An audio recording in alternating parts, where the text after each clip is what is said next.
In two previous screencasts, I showed you how we can use the matrix approach to determine least squares estimators, that is, our coefficients of a multiple linear regression model. I also showed you how we can determine statistical properties of these estimators, in other words, the standard error of our regression coefficients. In this screencast, I'm going to show you how we can use those standard errors of the regression coefficients to perform hypothesis tests in multiple linear regression. There's two types of hypothesis tests in multiple linear regression. The first one is just an overall test for significance of the regression model. Is the regression model significant as a whole? Typically, in engineering and science, this is a pretty straightforward test. If there's any sort of correlation between the inputs and outputs, then this test is sort of a no-brainer in that the p-value determined from this test is usually very, very small.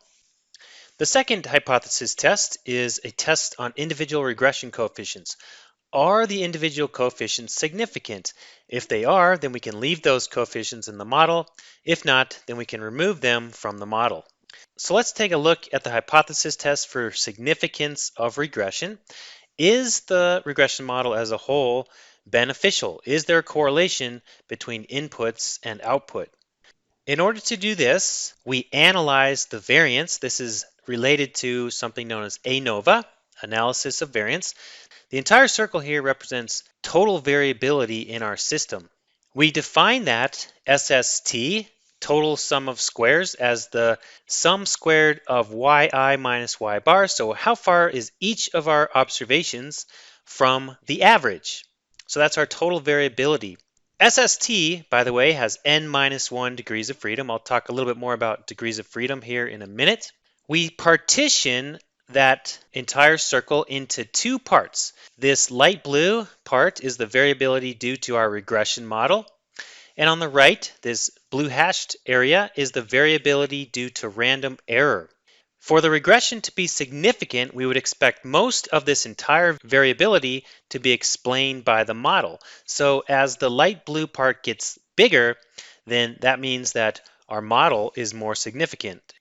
So we partition this total sum of squares into two parts. We have something known as SSR, that's our regression sum of squares. This has k degrees of freedom. This is just how far is each of our model predictions from the average. We take those differences and we square.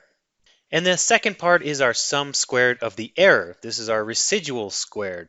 And we've already talked a little bit about calculating residual sum of squared or error sum of squared. How far is each of our observations, yi, from the model predictions? And we square those, we sum them up, and that's SSE. SSR has k degrees of freedom. SSE has n minus quantity k plus 1 degrees of freedom. Let me just real quick explain a little bit more about these degrees of freedom. So if our model is this is a multilinear regression model. Let's take a look at SST, that's our total sum of squares. We have to ask ourselves how many independent pieces of information are used to calculate SST. Well, we have n independent observations, or yi's, minus 1, since all n of our items were used to calculate y bar. So we can't simultaneously have n independent observations plus an independent y bar. So that means we subtract 1 from our n independent observations and we get n minus 1 degrees of freedom for SST. In other words, as an example, if we know that the sample average is 10, then we can't independently have n independent yi's. Only n minus 1 yi's could be selected. The remaining yi would be dependent upon that and would be determined based on y bar equals 10. And so this is sort of the notion of degrees of freedom. It's going to be important here when we start talking about this hypothesis test. Let's take a look at SSE. How many independent pieces of information are used to calculate SSE? Well, for SSE, we have n independent observations. Those are the yi's, minus k plus 1. K is the number of regressor variables. We add 1 for beta naught. That's also known as p. We subtract k plus 1 because k plus 1 degrees of freedom were used to calculate our beta naught through beta k. And therefore, we take n minus k plus 1, and that's our degrees of freedom, or independent pieces of information that were used to calculate SSE. In other words, if we have already used our observations to determine beta naught through beta k, then we've already used k plus 1 equations or degrees of freedom from our total of n observations. Finally, SSR, k plus 1 degrees of freedom are used in the calculation of our model predictions, yi hat. Each of our 20 yi hats only depend upon k plus 1 equations. They all use the same beta naught through beta k. And then we subtract 1 degree of freedom that was also used in the calculation of our sample average. Therefore, we end up with k degrees of freedom for SSR. So why are these degrees of freedom important? Well, first of all, if the model is significant here, then SSR divided by SSE should be substantially large. However, different numbers of equations were used to determine SSR and SSE. And so what we want to do is we want to normalize our SSR and our SSE by those numbers of degrees of freedom. And that relates to MSR, the regression mean squared, which is SSR divided by K, and the error mean squared, which is SSE divided by n minus quantity k plus 1. That's also SSE divided by n minus p. P is the number of parameters in our model. So MSR divided by MSE is the ratio that needs to be substantially large in order for us to show that the regression is significant. By the way, I wanted to just real quick show you a shortcut for calculating SST. SSE is pretty easy to calculate. You guys have been doing that for a little bit now. You only need to calculate one of SST or SSR. If we calculate SST, then knowing SSE, we can calculate SSR because SSR is SST minus SSE. It's quite easy to calculate SST in Excel. Let's take a look at this. The sample variance, as you know, is equal to this formula. You see that these two summations are identical in SST and sample variance. Therefore, we can solve for what we're trying to find. We're trying to find SST. So with a little bit of substitution, we can determine SST to be the sample variance times n minus 1.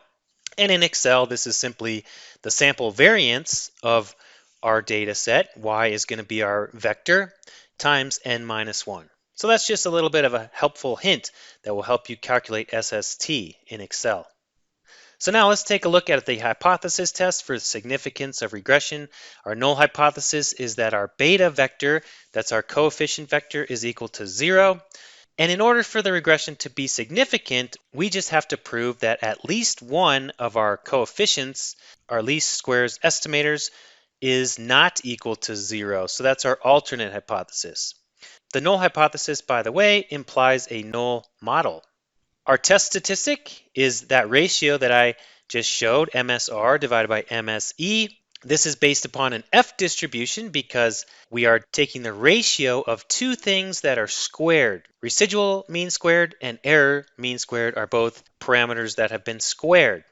So we compare our test statistic to the F distribution with k numerator degrees of freedom and n minus k plus 1 denominator degrees of freedom. And if that's true, then we will accept the alternate and reject the null hypothesis. As I mentioned earlier, proving the alternate hypothesis is almost always a slam dunk in engineering and science. In other words, this test generally is useless for us, unfortunately. But nevertheless, this is how Excel's regression tool is calculating the significance of regression. So what we end up normally doing is setting up something known as an ANOVA table. We have our source of variation, regression, error, and then we have our total. We have sum of squares, SSR, SSE, SST. We assign degrees of freedom. We then calculate the mean squares for regression and error by simply taking the sum of squares, dividing by degrees of freedom. And finally, our test statistic is just the ratio of MSR to MSE. And then we can compare that to the F distribution and we can calculate a p-value.